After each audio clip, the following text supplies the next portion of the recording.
नमो भगवते वासुदेवाय नमः। ओम नमो भगवते वासुदेवाय नमः। ओम नमो भगवते वासुदेवाय नमः। श्रीमद् भागवत महापुराण आज हम आरंभ करेंगे नवम अध्याय। कल हमने अष्टमों अध्याय में गर्भ में परीक्षित की रक्षा, कुंती के द्वारा भगवान की स्थिति और युधिष्ठिर का शोक जाना। आज हम देखेंगे युधिष्ठिर जी आदि का भीष्म जी के पास जाना और भगवान श्री कृष्ण की स्तुति करते हुए भीष्म जी का प्राण त्याग करना। भीष्म जी को बाणों की सैया पर 6 माह तक रहना पड़ा था पूर्व जन्म के अपराध के कारण। सूतवाच अर्थात सूत जी कहते हैं, इति भीता प्रजा दोषवर्दा सर्वधर्म विविधता ततो विनाशन प्रागाद यत्र देवव्रत होत। तदा ते भ्रातर सर्वे सदैव स्वर्णीभूति से अवगच्छन् रथे विप्रा व्यासधोमादा तदा भगवानपि विप्रशे रथे सधनंजया स तैर्रोतः नृपकुबेर एक गुहा के दृष्टवा निपपति भूमो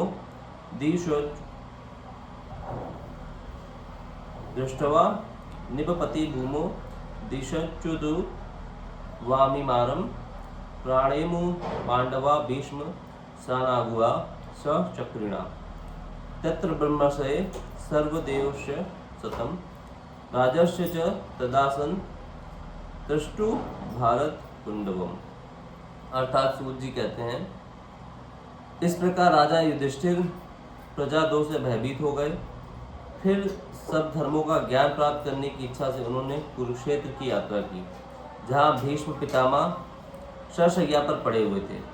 सौनकादि ऋषियों उस समय उन सब भाइयों ने सर्वजटित रथों पर, जिनमें अच्छे अच्छे घोड़े जूते सवार हुए थे, सवार होकर अपने भाई युधिष्ठिर का अनुगमन किया। उनके साथ व्यास, धौम्य आदि ब्राह्मण भी थे। सौनक जी अर्जुन के साथ भगवान श्री कृष्ण भी रथ पर चढ़कर चले। उन सब भाइयों के साथ महाराज युधिष्ठिर की ऐसी शोभा हुई मानो यक्षों से घिरे हुए स्वयं कुबेर ही जा रहे हो।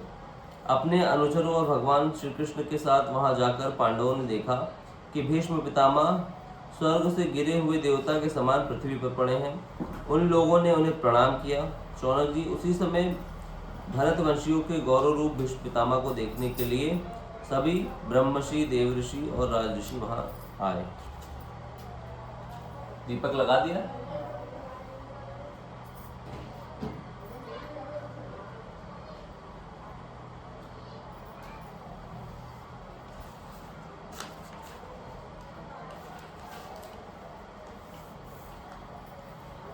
पर्वतो नारदो धौम्यो भगवान भद्राय बृहर्षवो भारद्वाज सशिष्यो रेणुका सुत।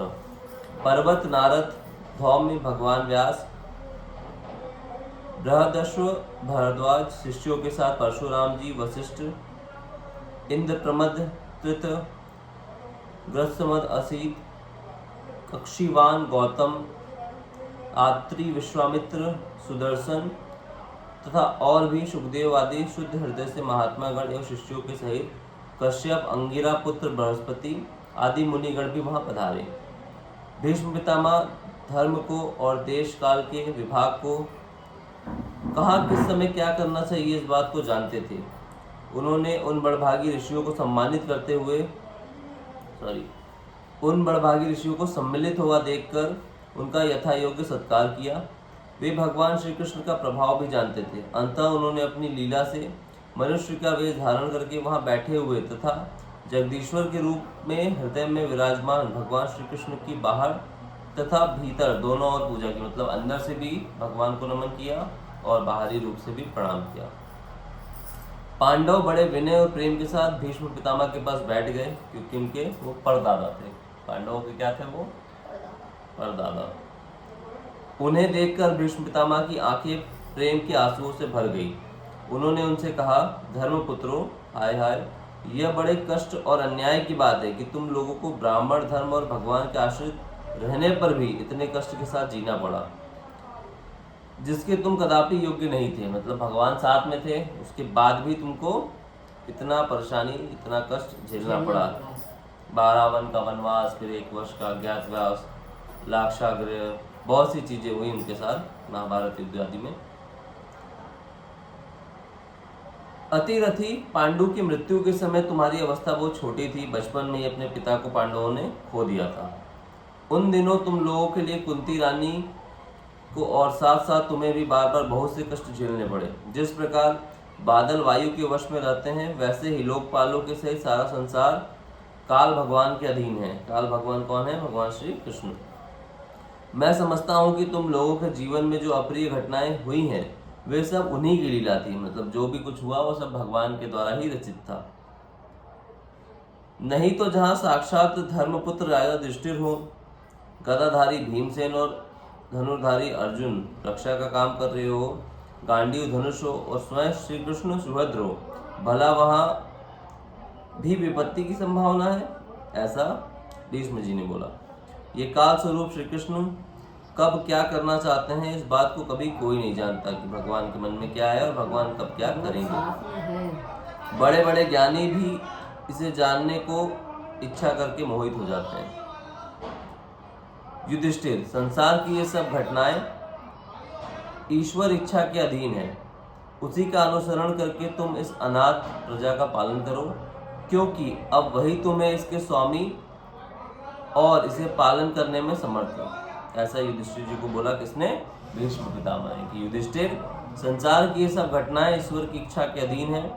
उसी का अनुसरण करके तुम अपने इस अनाथ प्रजा का पालन करो, क्योंकि अब कोई राजा नहीं है, प्रजा अनाथ हो चुकी है, तो अब तुम्हें राजा बनकर उन प्रजा का पालन करना चाहिए, क्योंकि अब तुम ही इनके स्वामी हो और पालन करने में समर्थ भी हो। ये श्री कृष्ण साक्षात भगवान है। ये सबके आदि कारण और परम पुरुष नारायण है। अपनी माया से लोगों को मोहित करते हुए ये यदुवंशियों में छिपकर लीला कर रहे हैं। मतलब भगवान चाहते तो ये एक झटके में कर देते, लेकिन उन्होंने छिपकर लीला की। इनका प्रभाव अत्यंत गूढ़ एवं रहस्यमय है। युधिष्ठिर, उसे भगवान शंकर, देवर्षि नारद और स्वयं भगवान कपिल ही जानते हैं। कौन कौन जानते हैं? जो त्रिकाल आदि का ज्ञान रखते हैं, जो भूत भविष्य वर्तमान सब पहले से जानते हैं, जैसे कि भगवान शंकर, देवर्षि नारद और भगवान स्वयं कपिल, जिन्हें तुम अपना ममेरा भाई, प्रिय मित्र और सबसे बड़ा हितु मानते हो। हितु मतलब जो आपका हित करने वाला है, तथा जिन्हें तुमने प्रेम वश अपना मंत्री, दूत, सारथी बनाने में संकोच नहीं किया, वे स्वयं परमात्मा है। क्योंकि भगवान सभी रूपों में, सर्व धर्म में, सब प्राणियों में, चर अचर में, सब जगह परमात्मा ही विद्यमान है। चाहे वो चींटी हो, चूहा हो या मनुष्य हो, सबके अंदर भगवान ही विराजमान है। इन सर्वात्मा समदर्शी, अद्वितीय, अहंकार रहित और निष्पाप परमात्मा में उन ऊंचे नीचे कार्यों के कभी भी किसी भी प्रकार की विषमता नहीं होती। मतलब भगवान सबको समान रूप से ही प्यार करते हैं और नहीं भी करते हैं, क्योंकि भगवान के लिए न कोई मित्र है न कोई शत्रु है। ठीक है। युधिष्ठिर, इस प्रकार सर्वत्र सम होने पर भी देखो तो सही, वे अपने अनन्य प्रेमी भक्तों पर कितनी कृपा करते हैं। यही कारण है कि ऐसे समय में, जबकि मैं अपने प्राणों का त्याग कर रहा हूँ, इन भगवान श्री कृष्ण ने मुझे साक्षात दर्शन दिए। क्योंकि भीष्म पितामह भी भगवान के भक्त थे तथा अखंड ब्रह्मचारी थे। भगवत परायण योगी पुरुष भक्ति भाव से इनमें अपना मन लगाकर और वाणी से इनका नाम कीर्तन करते हुए शरीर का त्याग करते हैं और सभी कामनाओं तथा कर्म के बंधन से छूट जाते हैं। वे ही देव भगवान अपने प्रसन्न हास्य और रक्त कमल के समान अरुण नेत्रों में उल्लासित मुख वाले चतुर्भुज रूप से, जिनका लोगों को केवल ध्यान में दर्शन होता है, तब तक यही स्थिति रहकर प्रतीक्षा करें जब तक मैं शरीर का त्याग न कर दूं।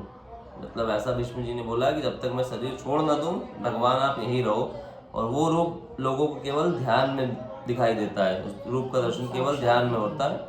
लेकिन भीष्म जी भगवान के भक्त थे, इसलिए भगवान ने उनकी बात सुनी।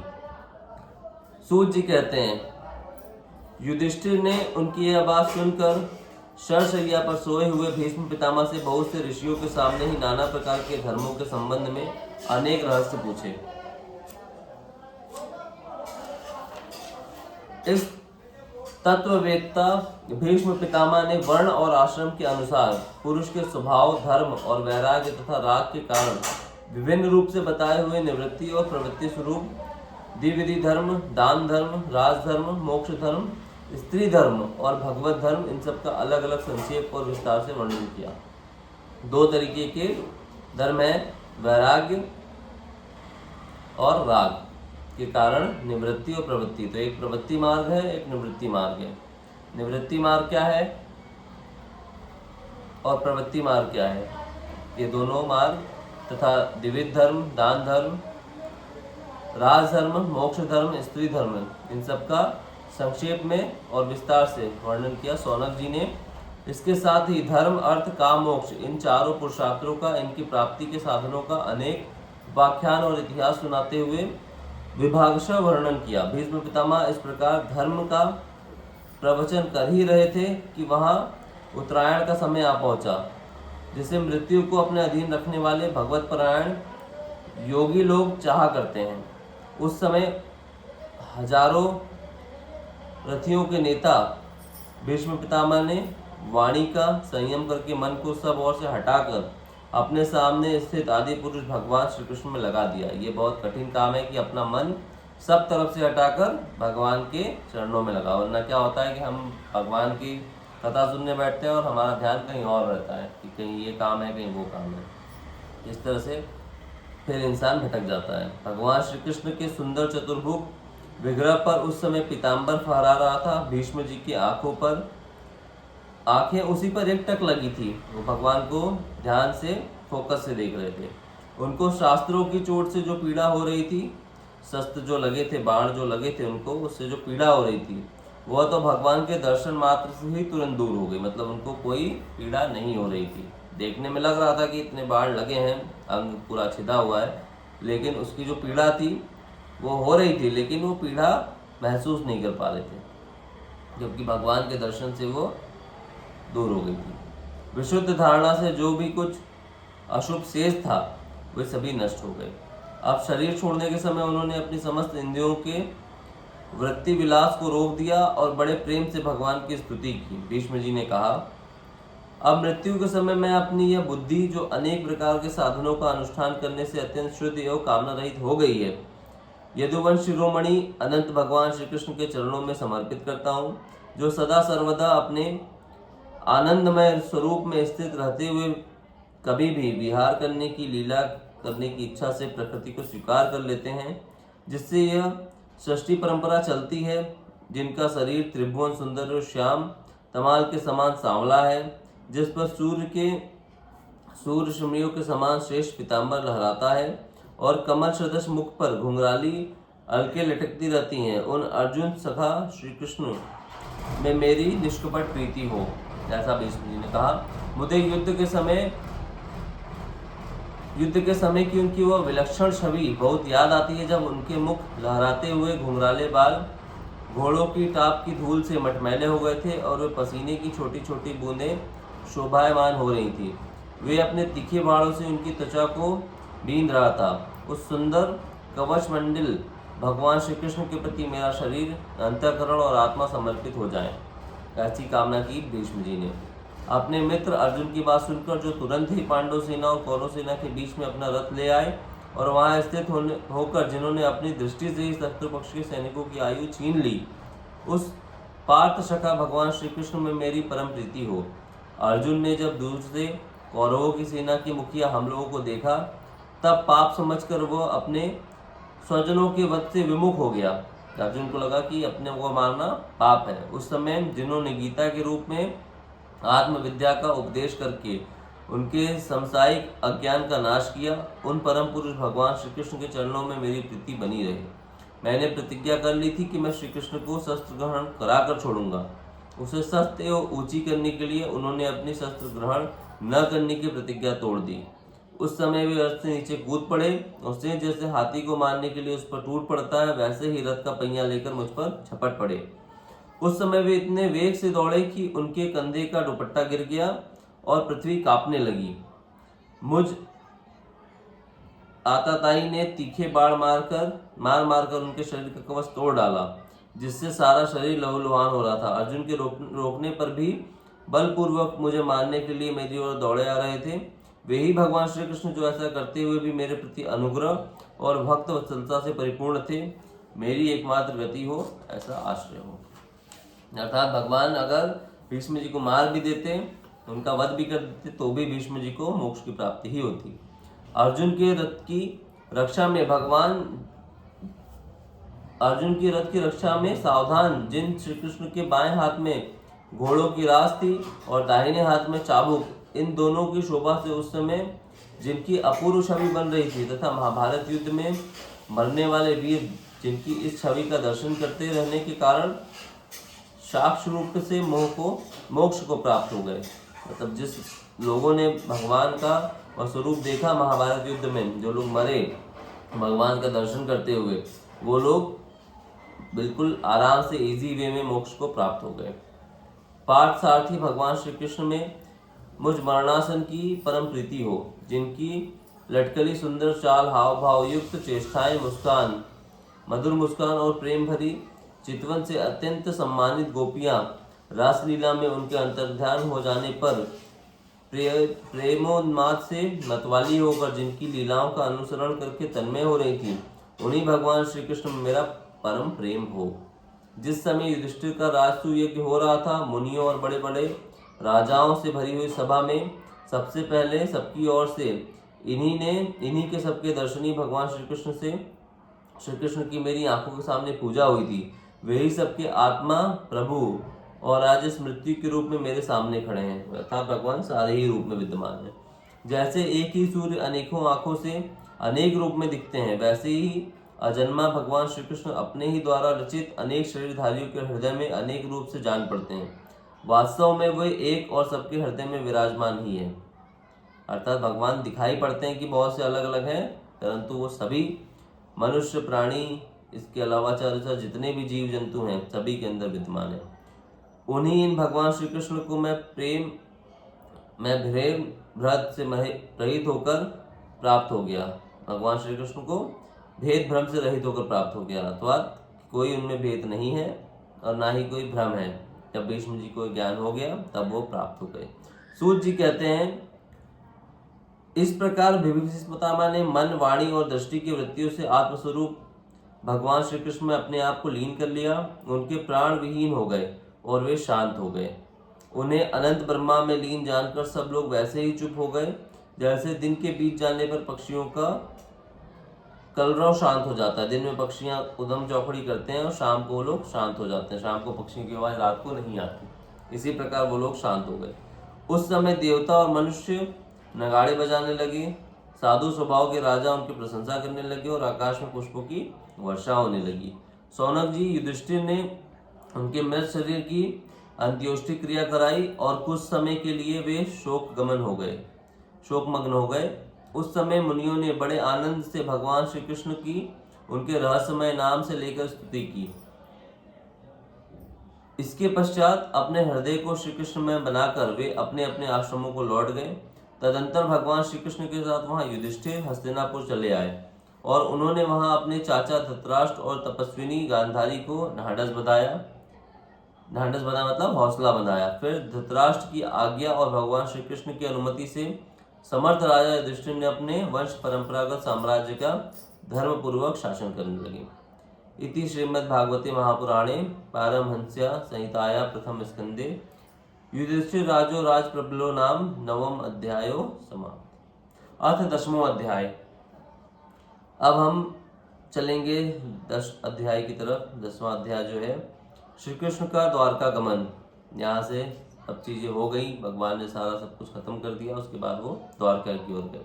सौनक जी ने पूछा, सौनक उवाच, हत्वा सर्वक्ति स्पृधा आतत्यानि युधिष्ठो धर्म भृता वरिष्ठ सहानुजेन प्रत्यवरु भोजन कथ प्रवत किम काशीत तत।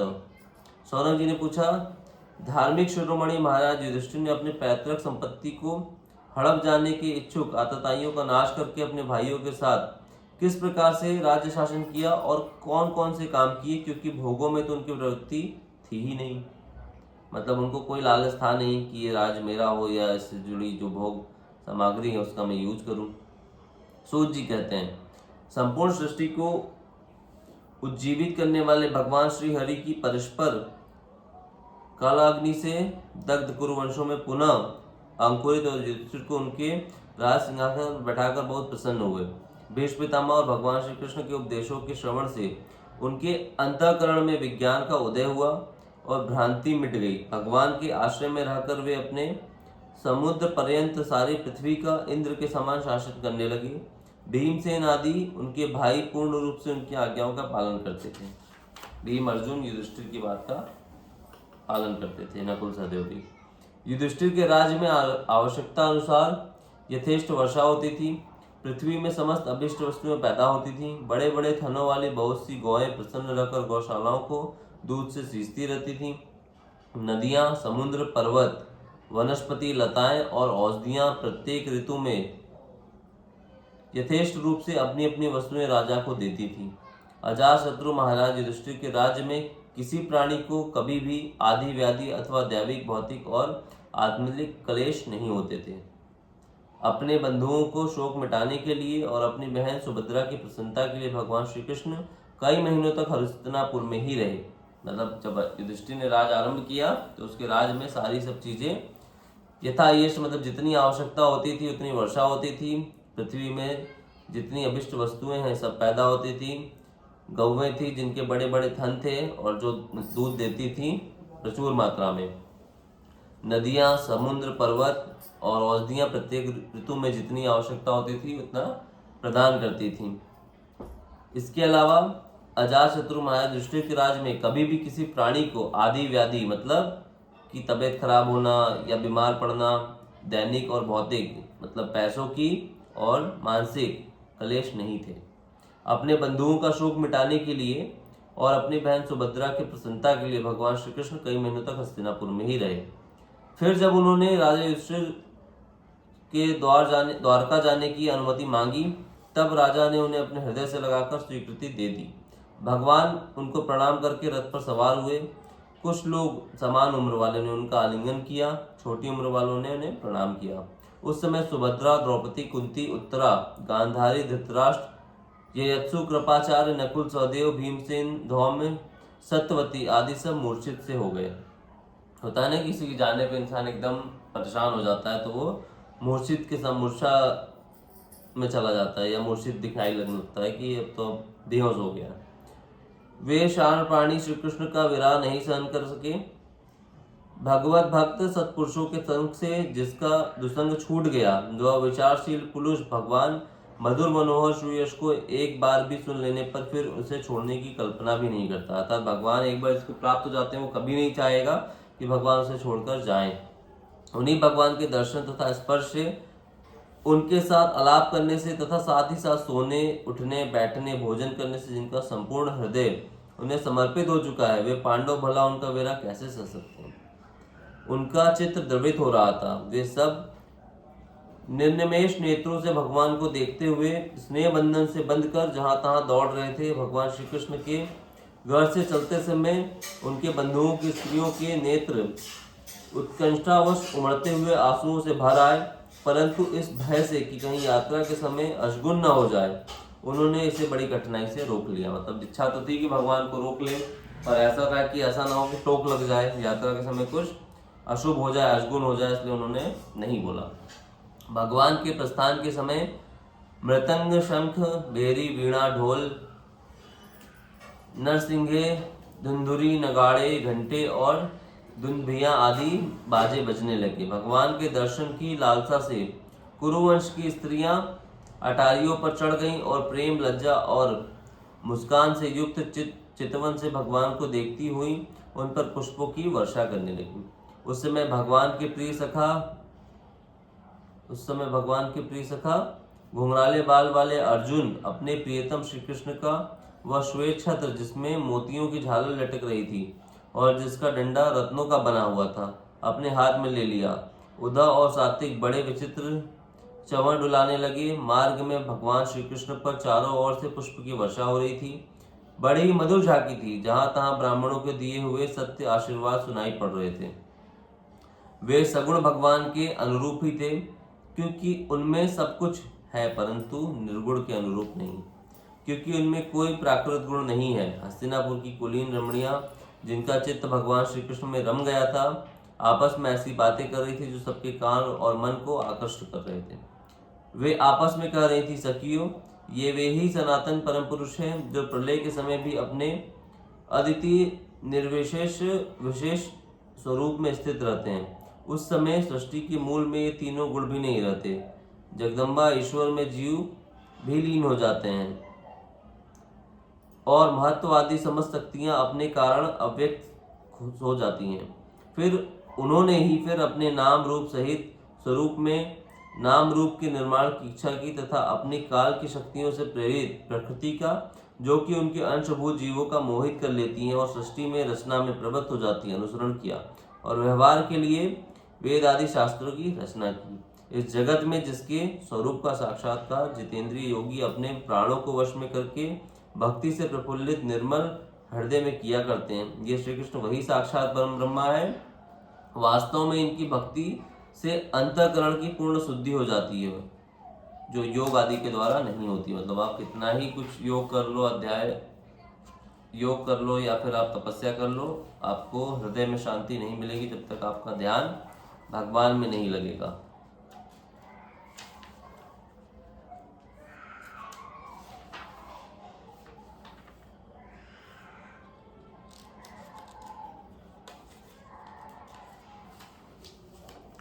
सखी, वास्तव में ये वही हैं जिनकी सुंदर लीलाओं का गायन वेदों में और दूसरे गोपनीय शास्त्रों में व्यास आदि रहस्यवादी ऋषियों ने किया है, जो एक अद्वितीय ईश्वर हैं और अपने लीला से जगत की सृष्टि पालन तथा संहार करते हैं, परंतु उनमें आसक्त नहीं होते।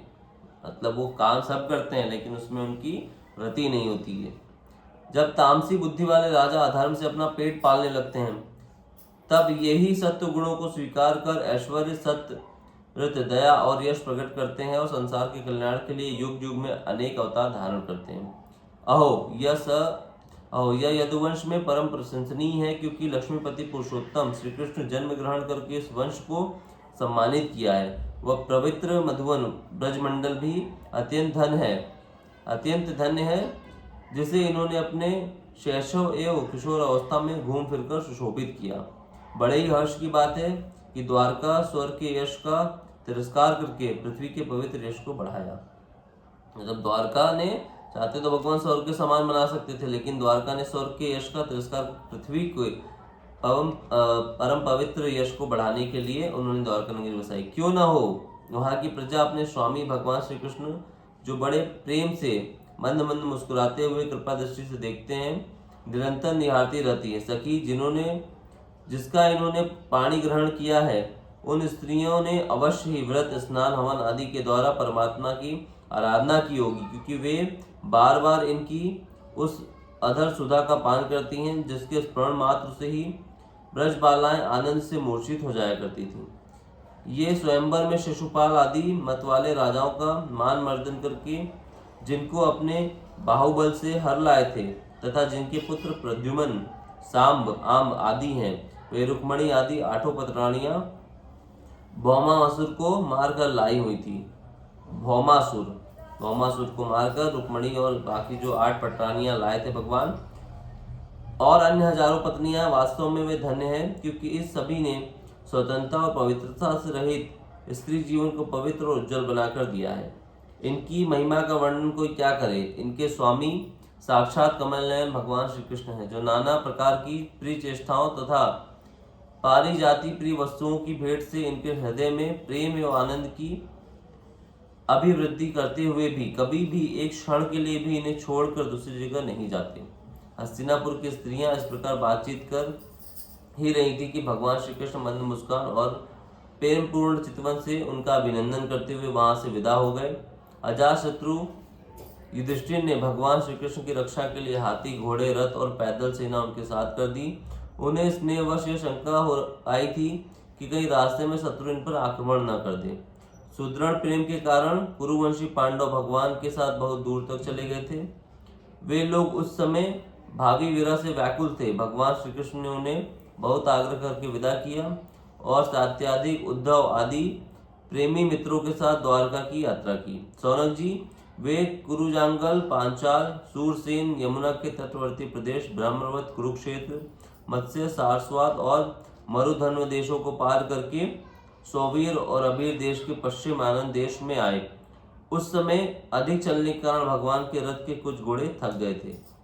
कहाँ है भगवान जी? हस्तिनापुर से चलते हुए, जो कि अभी का दिल्ली समझ लो आप, ठीक है। दिल्ली तो है। दिल्ली से आपका भगवान ने यात्रा आरंभ की और गए कहाँ? द्वारका, जो कि अभी गुजरात में है।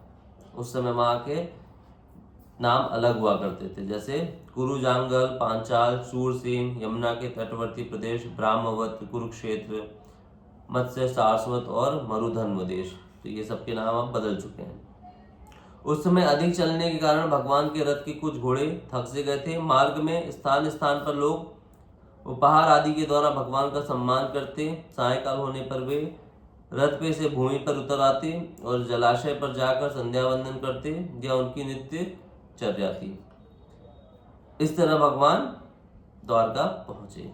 इति श्रीमद्भागवते महापुराणे पारमहंस्या संहिताया प्रथम स्कंदे नैमिषि योग पानी श्री कृष्ण द्वारका गमन नाम 10वां अध्याय समाप्त। बोलो श्री कृष्ण भगवान की जय।